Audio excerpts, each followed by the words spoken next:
আমাদের আজকের আলোচনার বিষয় জিকিরের ফজিলত। কি জিকিরের ফজিলত? জিকির কি এটা আমরা অনেকেই জানি না। আমরা অনেককে দেখতে পাবেন বসে বসে জিকির করে, হেঁটে হেঁটে জিকির করে, চলাফেরায় জিকির করে, আছে না? আর এর মধ্যে জিকিরের শব্দগুলো আমরা অনেকেই জানি না। হাদিস দ্বারা প্রমাণিত জিকিরের শব্দ মাত্র চারটা। কয়টা? চারটা। এক নাম্বার সুবহানাল্লাহ, দুই নাম্বার আলহামদুলিল্লাহ, তিন নাম্বার আল্লাহু আকবার, চার নাম্বার লা ইলাহা ইল্লাল্লাহ। কয়টা হইল? চারটা। এই চারটার বাইরে আমরা যে যে জিকির করি, বিভিন্ন রকম শব্দ ব্যবহার করে, এটা শরীয়তে অনুমোদন নাই, আল্লাহ রাসূল করেননি, করার নির্দেশ দেন নাই। এখন আমরা এই চারটা শব্দ দ্বারাই বুঝি যে এই চারটা শব্দ জিকির, কিন্তু জিকিরের আরো ব্যাখ্যা আছে। জিকিরের অর্থ ব্যাপক। জিকির শব্দের অর্থ আল্লাহর স্মরণ। জিকির শব্দের অর্থ সদা সর্বদা আল্লাহ একজন আছে, এই চিন্তা চেতনা দিলের মধ্যে জাগরত রাখা, জাগরুক রাখা। এখন আমরা সেভাবে জিকির করি না যেভাবে শরীয়ত নির্দেশ দিছে। আমাদের সমাজে প্রচলিত কিছু জিকির বিভিন্ন অঞ্চলে, বিভিন্ন জায়গায়, বিভিন্ন পীরের মুরিদের কাছে পাওয়া যায়, যেটা কোরআন সুন্নাহ সমর্থন করে না। আল্লাহ রাব্বুল আলামিন বললেন, ফাজকুরুনি আযকুরকুম, সূরা বাকারা আয়াত 152। ফাজকুরুনি, বান্দা আমাকে স্মরণ করো, আমাকে ডাকো। কখন ডাকবে? আরামে আয়েশে যেমন ডাকবে, বিপদে আপদে ডাকবে, সুখে দুঃখে ডাকবে। আল্লাহ বলেন, যদি আমাকে স্মরণ করো, আযকুরকুম, আমি তোমার ডাকে সাড়া দেব।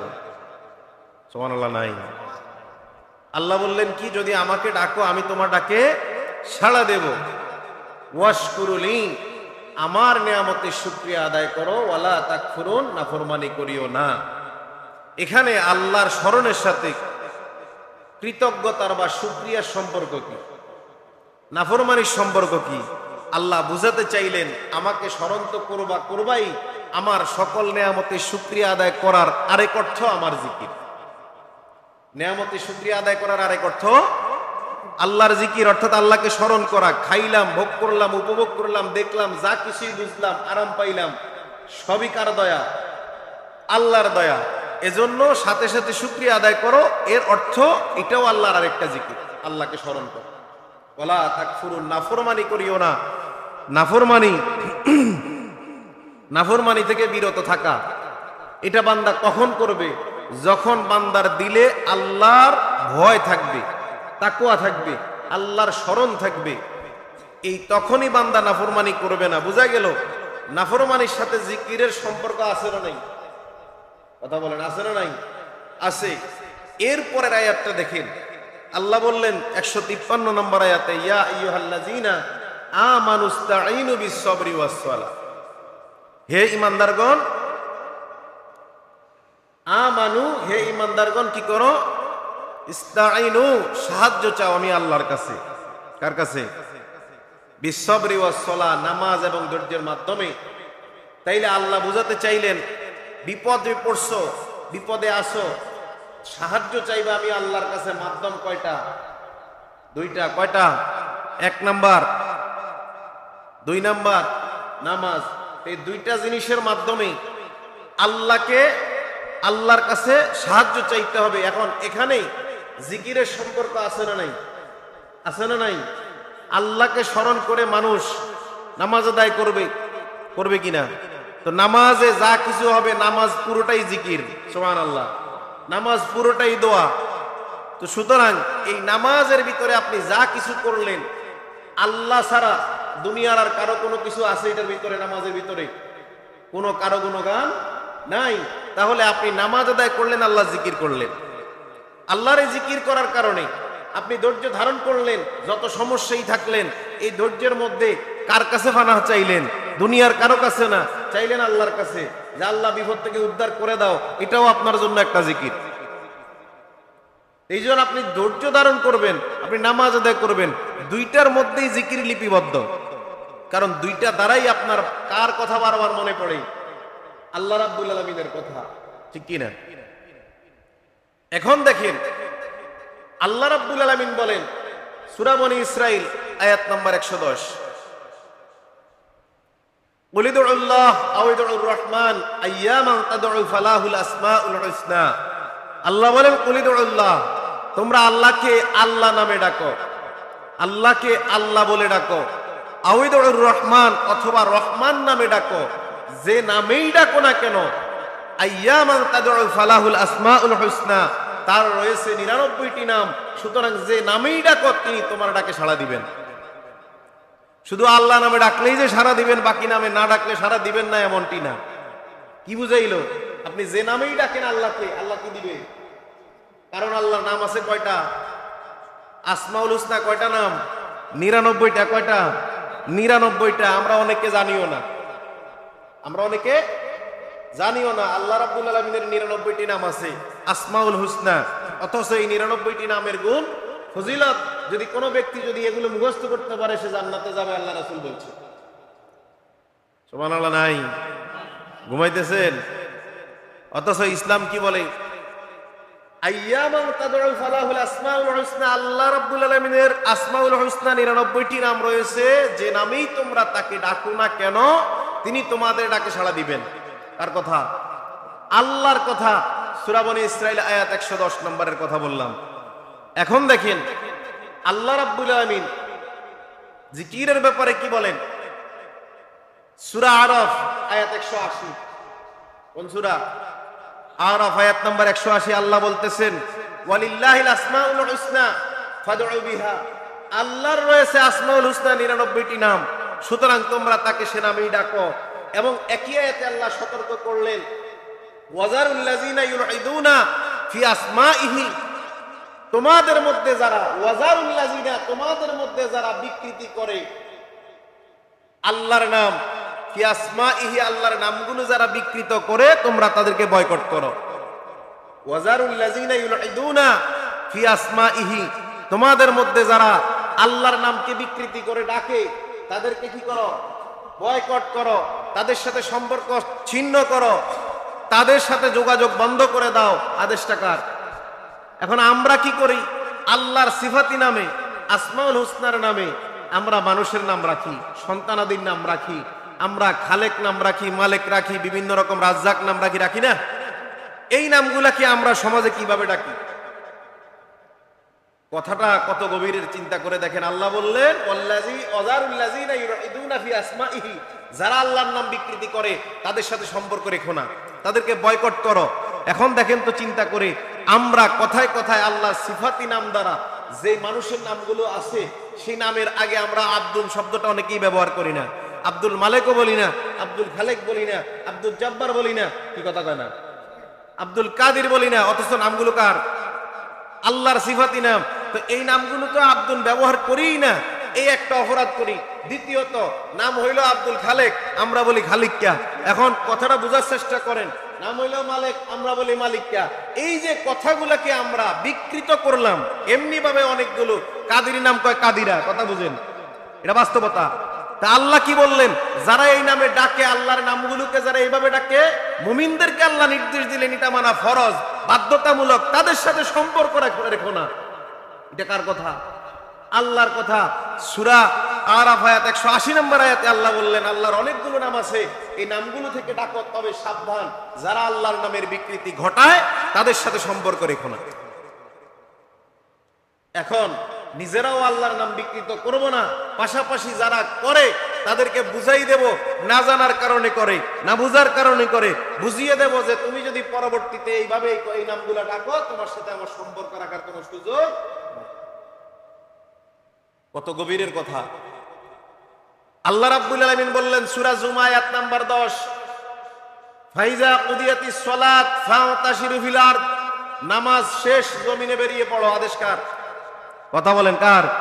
নামাজের কাজ শেষ, মসজিদে অবস্থানের সুযোগ নাই, মসজিদে বসে থাকার সুযোগ নাই, মসজিদে সময় কাটানোর সুযোগ নাই, গল্প গুজব করার সুযোগ নাই।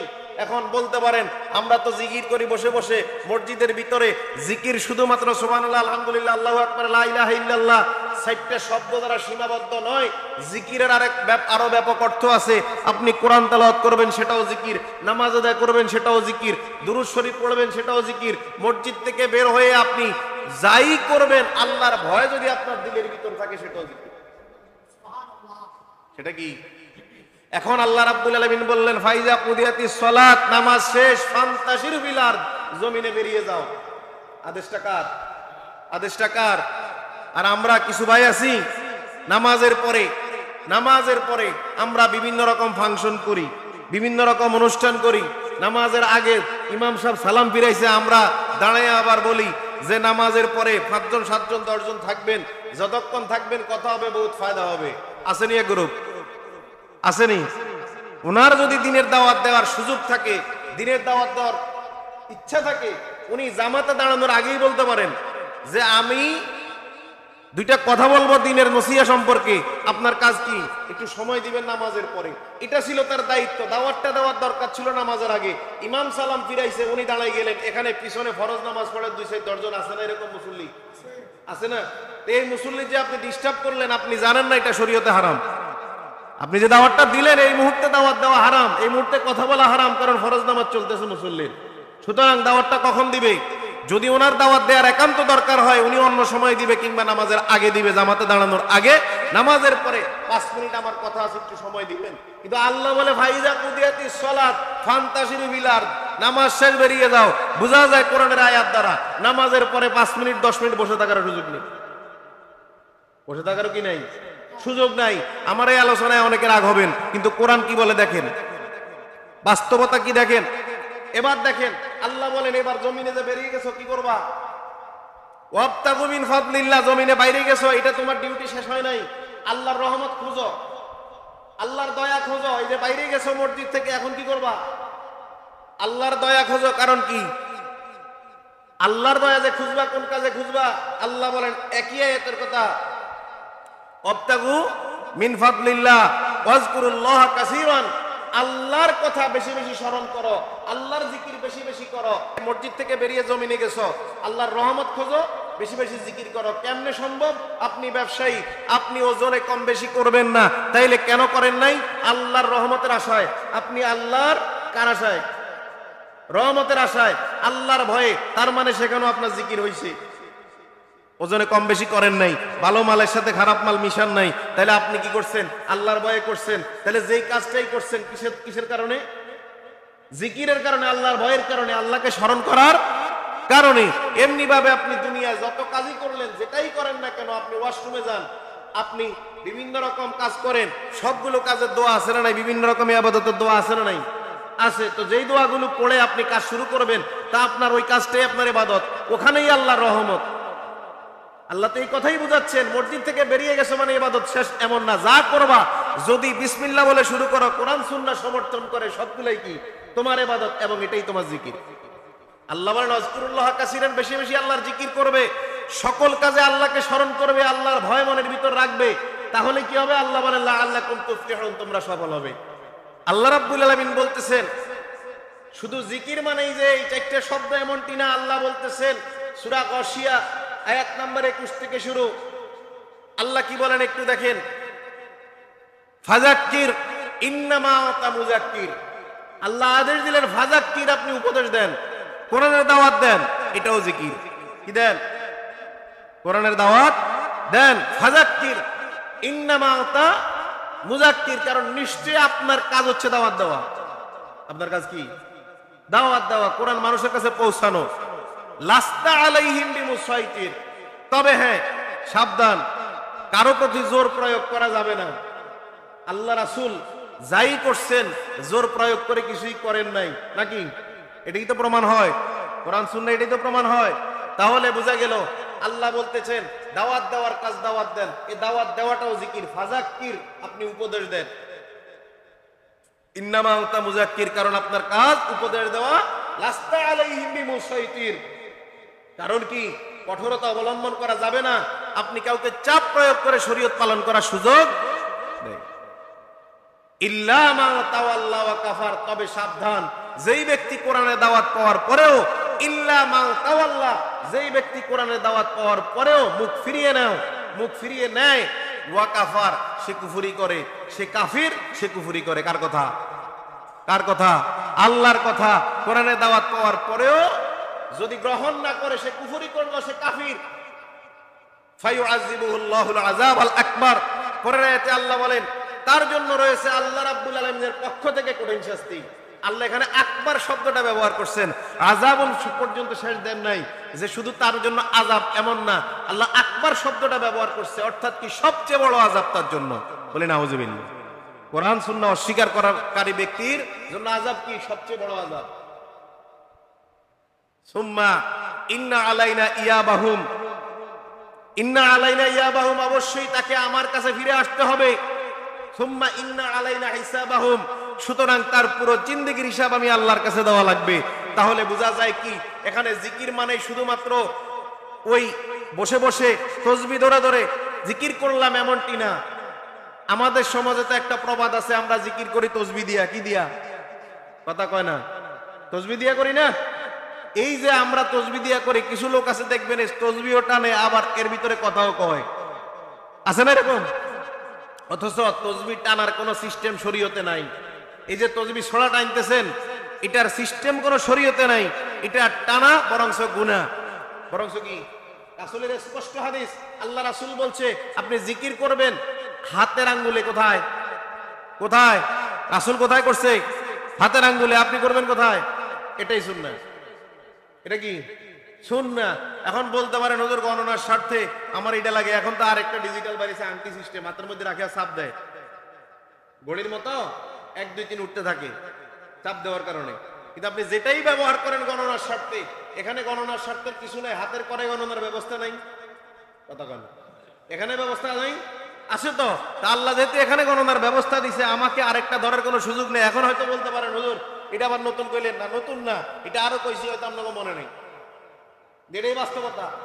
তাহলে কোথায় গুনবেন? কথা কয় না। কোন জায়গায়? হাতের করে। মনে থাকবে তো? এজন্য এটা কেউ কিনে কাউকে হাদিয়া দিবেন, সবের উদ্দেশ্যে গুলো হইব। আল্লাহ কি বলতেছেন? তাহলে আল্লাহ রাব্বুল আলামিন কি বললেন একটু দেখেন তো, যে তাকে আমার কাছে ফিরে আসতে হবে। তাহলে আমরা যা কিছু করি, এই কোরআন তেলাওয়াতটা, সেটাও কি জিকির? কথা কয় না, সেটা কি? সূরা আলা আয়াত নাম্বার 15 আল্লাহ বলেন ওয়াজাকার আসমা রাব্বি ফাসাল্লাহ। এই আয়াতের প্রথম কথা ওয়াজাকার আসমা, আপনি আল্লাহর নাম স্মরণ করেন, মানে কি আল্লাহ জিকির? কথা কয় না, কি করেন? ওয়াজাকার আসমা রাব্বিহি, কার? রবের। কার? ফাসাল্লাহ। এরপর কি করেন? নামাজ আদায় করেন। তারপর কি করেন? তাহলে এখানে কি বুঝাইছে? আল্লাহর নাম স্মরণ করার স্বার্থে নামাজ আদায় করেন, আল্লাহর নাম স্মরণ করার জন্য নামাজ আদায় করেন। বুঝা গেল আপনার জিকির মানে নামাজ। জিকির মানে কি বুঝাইতে পারলাম মনে হয়? তো আমরা অনেকেই আছি 20 লক্ষ নাকি দোয়া পড়ে আর মনে মনে ভাবে ডেলি 5 বার তো 1 কোটি, এত নাকি রাখবো কই? কি আসেনি এরকম মুসল্লি? কথা কয় না, আসেনি? যার জন্য ফরজ সব ইবাদত সে বাদ দিয়া যদি নফল 2-10টা ইবাদত করে আর চিন্তা করে আমি তো জান্নাত পাই গেছি, এর মতো বোকা আর কেউ আসেনি? আসেনি? নাই। এবার দেখেন আল্লাহ রাব্বুল আলামিন কি বলে, সূরা আহজাব। কোন সূরা? আহজাব আয়াত নাম্বার 41-42 আল্লাহ বলেন ইয়া আইয়ুহাল্লাযিনা আমানু যিকুরুল্লাহা যিকরান কাসীরা, আল্লাহর জিকির করো। কার? কাসীরান, কম না বেশি? যিকরান কাসীরান, কম না বেশি? বেশি। আল্লাহর স্মরণ করো বেশি, আল্লাহর জিকির করো বেশি। কোন সময়? ওয়াসাব্বিহুহু বুকরাতাও ওয়া আসীলা, সকাল এবং সন্ধ্যায়। তাসবিহ আদায় করো কখন? আবার কখন? ওয়াসাব্বিহুহু, তাসবিহ আদায় করো সকাল সন্ধ্যায়। এখন সকাল বলতে কোনটা, সন্ধ্যা বলতে কোনটা? ফজরের পরে, মাগরিবের পরে। মাগরিবের। এখন আমরা কি সেটা করি? কথা কয় না। 5 ওয়াক্ত নামাজে তাসবিহর ব্যবস্থা আছে না নাই? আছে। স্পেশালি আল্লাহ রাব্বুল আলামিন বললেন সকাল সন্ধ্যায় কি করো? তাসবিহ আদায় করো। তো আমরা কি সেটা করি? করি না। তো আমরা সেটা না করে সালাম ফিরাইতে দেরি চলে যাই। তাসবিহ শেষ করে যাবেন, আপনার ডিউটি হচ্ছে তাসবিহ পর্যন্ত শেষ করে সুন্নাত আমল করে এরপর চলে যাবেন, যায়া দুনিয়ার যাবতীয় কাজ যা আছে সবকিছু করবেন। কোনো অসুবিধা আছে? সহিহ বুখারী 5088 নম্বর হাদিস, আল্লাহ রাসূল বলেন মান ক্বালা বিসমিল্লাহিল্লাযী লা ইয়াদুররু মা ইসমিহি শাইউন বিল আরদ ওয়ালা ফিস সামাই ওয়া হুয়াস সামিউল আলিম। আল্লাহ রাসূল বলেন যদি কোনো ব্যক্তি ফজরের পরে এবং মাগরিবের পরে, কয়বার? কোন সময়? কোন সময়? ফজরে এবং মাগরিবে এই দুইটা নামাজের পরে কোনো ব্যক্তি যদি এই দোয়াটি পড়ে, বিসমিল্লাহিল্লাযী, আমি শুরু করলাম কার নামে? আল্লাহর নামে, লা ইয়াদুররু, কারো কোনো সুযোগ নেই, কারো কোনো শক্তি নেই, মাসমিহি, যদি এই নামটি আমার সাথে থাকে, শাইআন, তাহলে কোনো বস্তুর সুযোগ নেই, শক্তি নেই, কি ফিল আরদি ওয়ালা ফিস সামা, এই পৃথিবীতে অথবা আকাশে কোনো বস্তুর সুযোগ নেই, শক্তি নেই, যদি এই নামটি আমার সাথে থাকে আমার কোনো ক্ষতি করার, আমার কি কোনো ক্ষতি, ওহুয়া সামিউল আলিম, কারণ তিনি হচ্ছেন সবচেয়ে সর্বশ্রোতা এবং সবচেয়ে জ্ঞানী। অর্থাৎ আল্লাহ রাসূল বললেন, কোন ব্যক্তি যদি ফজরের পরে এবং মাগরিবের পরে এই দোয়াটি 3 বার করে পড়ে, কয়বার? 3 বার, ফজরে 3 বার, মাগরিবের পরে 3 বার, 3 বার যদি এই দোয়াটি পড়ে, আল্লাহ রাসূল নিজে বললেন, তাহলে ফজরের পরে পড়ার কারণে মাগরিব পর্যন্ত ওই ব্যক্তির উপরে আকস্মিক হঠাৎ কোনো বিপদ আসবে না, হঠাৎ কোনো বিপদ আসবে না। এমনকি মাগরিবের পরে যদি এই দোয়াটি পড়ে, আল্লাহ রাসূল বললেন ফজরের আগ পর্যন্ত হঠাৎ করে তার উপর কোনো বিপদ আসবে না। কথা বুঝাইতে পারলাম মনে হয়? যারা মাগরিবের পরে, ফজরের পরে কিংবা 5 ওয়াক্ত নামাজের পরে আমরা যে তাসবিহগুলা পড়ি, রাসূল যে তাসবিহগুলা পড়ছেন, পড়ার নির্দেশ দিয়েছেন, ওগুলা যারা পড়েন এই দোয়াটি তাদের জানা আছে, যারা পড়েন না তাদের জানা নাই। যাদের জানা নাই তাদের কাজ হচ্ছে, এখানে রাসূল সাল্লাল্লাহু আলাইহি ওয়াসাল্লামের 24 ঘন্টার আমল এখানে রেখে গেছি, যার পক্ষে সম্ভব পরে ফজর এবং মাগরিবের পরে কি কি আমল আছে সেখানে পাবেন, মুখস্থ করে নেবেন। পারবেন তো ইনশাআল্লাহ? কথা কয় না? পারবেন তো ইনশাআল্লাহ? চেষ্টা করবেন, একটা আমল করেন অন্তত। বিপদটা আমাদের অহরহ লেগেই আছে আমাদের কারণে, আমরা যা গুনাহ করি বিপদ আমাদের পিছু ছাড়ে না, কি কথা কয় না? এজন্য নিরাপদ থাকার জন্য আমল করার দরকার আছে না নাই? আছে। এবার দেখেন বর্তমান প্রেক্ষাপট, আমাদের দেশের কন্ডিশন। আমাদের দেশের জিকিরের জন্য বিভিন্ন দরবারে বিভিন্ন রকম জিকির আছে না নাই? নারী পুরুষ একত্রে জিকির আছে না নাই? কথা কয় না? আবার বাংলাদেশের প্রখ্যাত 2 দরবার, সরসিনা এবং চরমনাই, প্রখ্যাত 2টা দরবার, যাদের পিছনে লক্ষ লক্ষ মুসল্লি ওলামায়ে কেরাম, যাদের পিছনে আছে না নাই মুরিদ হিসেবে? আছে। তাদের জিকিরের ধরনটা আপনারা অনেকেই জানেন, লা ইলাহা ইল্লাল্লাহ বলে জোরে চিৎকার দেয়। কোন শ্রেণীর? চরমনাই। কথা কয় না? কোন শ্রেণী? কি জোরে জোরে এই যে হালকা জিকির যেটা করে, এটা কিভাবে করে? সুরে সুরে না, জোরে জোরে না? এবার সরসিনা কেমনে করে চাই আপনার একটু কোন, হ্যাঁ জানেন না? এবার আমি কই, আপনারা একটু শুনেন। আসেনি এভাবে লা ইলাহা একবারে আসতে, ইল্লাল্লাহ জোরে ধাক্কা দেয় না? লা ইলাহা একবারে আসতে, ইল্লাল্লাহ কি জোরে একটু ধাক্কা দেয় না? এই 2টা সিস্টেম বাংলাদেশে প্রসিদ্ধ। এই 2 সিস্টেমে বাংলাদেশে তাদের তরিকার যেখানে যে বৈঠক হয় তারা কি করে, বা মাহফিল হয়, তারা জিকিরের তালিম দেয়, কিংবা এভাবেই জিকির করে না? কিন্তু কোরআন কি বলে? আল্লাহ রাসূলকে কি আল্লাহ জিকির শিখান নাই মনে হয়? কথা কয় না? শিখেছেন না? সূরা আরাফ আয়াত 205। কোন সূরা? আয়াত নাম্বার 205। আল্লাহ রাব্বুল আলামিন বললেন, ওয়াজকুর রাব্বাকা ফি নাফসিকা, 1 নাম্বার আদেশ দিলেন, তুমি তোমার রবের জিকির করো মনে মনে। 1 নাম্বার কি? ওয়াজকুর রাব্বাকা, আর জিকির করো তোমার রবের ফি নাফসিকা, 1 নাম্বার মনে মনে। তাদাররুআন, নাম্বার 2 অনুনয় বিনয় সহকারে, একেবারে ছোট হয়ে গিয়ে জিকিরটা করো। ওয়া খিফাতান, ভয় নিয়া, মনের ভিতর কি নিয়া? ভয়ে ভীত হয়ে, আল্লাহর ভয়ে ভীত হয়ে জিকির করো। কয় নাম্বার গেল? 3 নাম্বার। 4 নাম্বার বলছে ওয়া দুনাল জাহরি মিনাল কওল, অনুচ্চ সুরে, অর্থাৎ জোরে জোরে জিকির করার কোনো সুযোগ নাই। কয়টা কথা বলছে? 4টা। 1 নাম্বার মনে মনে, 2 নাম্বার অনুনয় বিনয় করে, 3 নাম্বার আল্লাহর ভয়ে ভীত হয়ে, 4 নাম্বার বলছে অনুচ্চ সুরে। তাহলে 4টা কোয়ালিটির আদেশ কে দিছে? আবার বলেন কে দিছে? এবার বর্তমান আমি যে বললাম বিভিন্ন দরবারের কথা বাদ দিলাম, প্রসিদ্ধ 2টা দরবারে যে সিস্টেমের জিকির হয় কোরআনের এই আয়াতের সাথে মিলান, কারো জিকিরের মিল আছে? কথা কয় না? কারো জিকিরের মিল আছে? এখন হয়তো প্রশ্ন করতে পারেন, তাদের পিছনে বড় বড় অনেক মুফতি মুহাদ্দিস মুফাসসির আছে, তাদের বড় বড় আলেম আছে, তারা তো এই কথা বলে না, আপনি কেন বলেন? কোরআন কি বলে তারা কি করে? কথা কয় না? কোরআন কি বলে তারা কি করে? আয়াতটা কি তাদের জানা নেই? কিন্তু এরপরও তরিকার ভালোবাসায় তরিকা জিকির ছাড়তে পারে না। আল্লাহ হেফাজত করুক বলি আমিন। এখন দেখেন আল্লাহ বললেন 4টা কোয়ালিটি দিলেন, 4টা শর্ত দিলেন, তোমাকে জিকির করতে হবে 4টা নিয়মে। 4টা নিয়ম পালন করে কি করো? জিকির করো। দুনাল জাহরি মিনাল কওল বিল গুদুই ওয়াল আসল। এই 4টা নিয়ম পালন করে জিকির করবা সকাল এবং সন্ধ্যায়। কোন সময়? কোন সময়? সকাল এবং সন্ধ্যায়। তাহলে সূরা আহজাবের 41 এবং 42 নম্বর আয়াতের সাথে মিল আছে। সকাল সন্ধ্যায় কি করো? জিকির করো। এবার আল্লাহ কি বলছে দেখেন তো, নোট যেটা দিলেন, ওয়ালা তাকুম মিনাল গাফিলিন, সাবধান, এই জিকির করতে যাইয়া গাফিল হওয়া যাবে না, উদাসীন হওয়া যাবে না, কোরআন সুন্নাহর বাইরে যাওয়া যাবে না। এখন দেখেন একই আয়াতে আল্লাহ সতর্ক করলেন। এখন আমাদের দেশের কন্ডিশনটা কি? জিকির যারা করে তারা কি উদাসীন কিনা? কোরআন যেভাবে নির্দেশ দিয়েছে সেভাবে যদি জিকির না করা হয় তাহলে সেই ব্যক্তি উদাসীন ছাড়া কিচ্ছু না।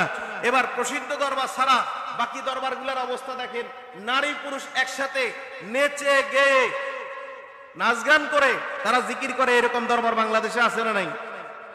তাইলে এখন দেখেন ফেসবুক এখন সবার হাতে হাতে বিভিন্ন রকম পোস্ট আপনারা দেখতে পাবেন, মাঝে মধ্যে বিভিন্ন দরবারে জিকির কেমনে করে নারী পুরুষরা, এরকম ভিডিও এখন কি হয়, ভাইরাল হয় না? হয়। তাহলে এখন কি বুঝাইলো? আল্লাহ বললেন জিকির করতে যায় গাফিল হইও না, আমি আল্লাহরে ভুইলা যাইও না। আর তারা কি করলো? জিকির করতে যায় আল্লাহরে ভুইলা নিজেদের মন মতোই কি করছে না? হইছে না? এখন কি হলো? বিপদ বাড়ছে না কমছে? কথা কয় না, বাড়ছে না কমছে? বাড়ছে।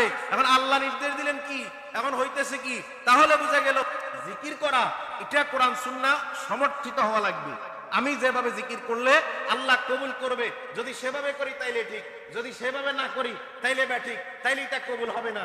আমি যেই তরিকাই পালন করি না কেন, নারী পুরুষ একসাথে করি কিংবা না করি, আমাকে জিকির করতে হবে রাসূলের তরিকায়, আল্লাহর নির্দেশে, নাকি বলে? এর বাইরে জিকির করার কোনো সুযোগ? তাইলে দলিল কোনটা? সূরা আরাফ আয়াত 205, মনে আছে তো? মনে আসেনি? কথা কয় না। তাহলে জিকির করতে যায় উদাসীন হওয়া যাবে না। এবার আমরা কি করি, কেমন উদাসীন হই দেখেন। এই যে সময় কম, নামাজে সালাম ফিরানোর পরে আমরা যে সুবহানাল্লাহ আলহামদুলিল্লাহ আল্লাহু আকবার আমরা 33 আবার 33 অথবা 34 আমরা যে পড়ি, এখানে আমরা কতটুকু হক আদায় করি? সেখানে সুবহানাল্লাহ শব্দের অর্থ আল্লাহ পবিত্র, আমি ঘোষণা দেই, কিন্তু আমি এত দ্রুত শেষ করার চেষ্টা করি, কত কাজ আমার। এই দ্রুত করে আমি ভুল করলাম, আমার অর্থগুলা ভুল হইল, যা ইবাদত করলাম সম্পূর্ণ গুনাহ কামাইলাম। আমাকে সময় নিয়ে শব্দগুলা সঠিকভাবে উচ্চারণ করতে হবে, পারবো তো ইনশাআল্লাহ? কথা বুঝেন? তাহলে কিভাবে সময় নিয়ে শব্দগুলা কি করতে হবে? সঠিকভাবে। নামাজে আমরা রুকুর তাসবিহ পড়ি সুবহানা রাব্বিয়াল আজিম, সেজদার তাসবিহ পড়ি সুবহানা রাব্বিয়াল আ'লা। এই যে তাসবিহগুলা, এগুলাও এক ধরনের জিকির, অর্থাৎ পুরো নামাজটাই আমার জন্য জিকির। তো সেখানে যদি আমি তাড়াহুড়ো করি, সূরা কেরাতগুলা, তাসবিহগুলা সবগুলা যদি ঠিকঠাক মতো আদায় না করি, সঠিকভাবে উচ্চারণ না করি, তাড়াহুড়া করার জন্য আমি কি করলাম, নামাজটা শেষ করে দিলাম দ্রুত, আমার নামাজও হইল না, যা সময় কাটাইলাম ফাও, কি কাটাইলাম? তাহলে এখানে আমার গুনাহ হবে কি হবে না? কথা কয় না। এই সময়ে আমার গুনাহ হবে কি হবে না? হবে। তাহলে আমাকে কি করতে হবে? আমাকে অবশ্যই সদা সর্বদা দিলের ভিতরে আল্লাহর ভয় রাখতে হবে।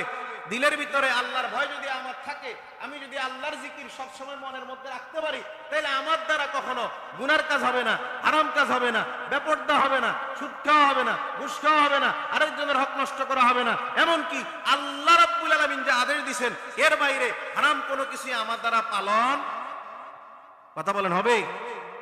হবে? হবে না। তো আমার ভিতরে যদি দিলে ভয় থাকে, দেখেন ঘটনা একটা বলি, 1 মিনিট যেহেতু সময় আছে। আমরা অনেক সময়, আমরা শিক্ষক মানুষ, অনেক মানুষ বিড়ি খায়, হঠাৎ করে আম করে দেখলে ফালাই দেয়, এটা আমরাও বুঝি, কিন্তু কিছু কই না। কথা বুঝে নাকি? আপনারাও এরকম দেখেন, আপনারা যখন মুরব্বী, আপনাদের অবস্থানে কেউ যদি বিড়ি খায় আপনাদের দেখলে এটা কিন্তু কি করে, ফালাই দেয়, আছে না? এই সমাজের একটা মানুষ মনে করেন যারা বিড়ি খায় তাদের জন্য বলতেছি, এই যে বিড়ি খায়, একজন মুরব্বী দেখে সম্মান করে ফালাই দিছে, বলে হুজুর এটা তো ভালো দিক না, এটা ভালো দিক না। কেমনে দেখেন, আপনি যে বিড়ি খায় বলে কি খামু তাইলে না, এটাও না, অর্থাৎ খাওয়ারও সুযোগ নাই। একটা লোক বিড়ি খায়া হঠাৎ করে টান দিছে, একজন সিনিয়র পার্সন কিংবা মুরব্বী যাকে দেখে তিনি ফেলে দিলেন, মান সম্মানের ভয়ে তিনি এখানে শিরক করছেন। ভয়টা কাকে করা দরকার ছিল? কথা বলেন, কাকে? আল্লাহকে, কিন্তু সেটা না করে আপনি একজন বান্দাকে, আল্লাহর একজন বান্দাকে দেখে সেটা ফেলে দিলেন, তাহলে তাৎক্ষণিক মানিজ্যতার ভয় তার করে আপনি যে ফেলে দিলেন, এই মুহূর্তে আপনি মুশরিক, এই মুহূর্তে কি শিরক করছেন। এইটা এক নাম্বার কথা। দুই নাম্বার কথা হচ্ছে, আপনার দিলের ভিতরে যদি আল্লাহর জিকির থাকতো, আল্লাহর ভয় থাকতো, তাহলে তো আপনি এটা কিনতেন না, মুখেও দিতেন না। ফালান তো ভরের কথা, কথা কেন? হ্যাঁ, কিনতো নাকি, মুখেও দিত না, ফালাই বেড়ে তো ভরের কথা, ঠিক না? যদিও আমরা বিড়ি সিগারেটে কি বৈধতা দেই না, কিন্তু আবার গুল খায়, জর্দা খায়, আছে না? তাদেরকে আমরা বৈধতা দেই। বহুত মসজিদের ইমাম এখনো আছে জর্দা খায়, পান খায়। আল্লাহ হেফাজত করুক বলে আমিন। সুতরাং জিকির আমরা করব সদা সর্বদা, মসজিদের ভিতরে এবং বাইরে সব কাজে আমাদের যেন ইবাদত হয়। আল্লাহ কবুল করুক বলে আমিন।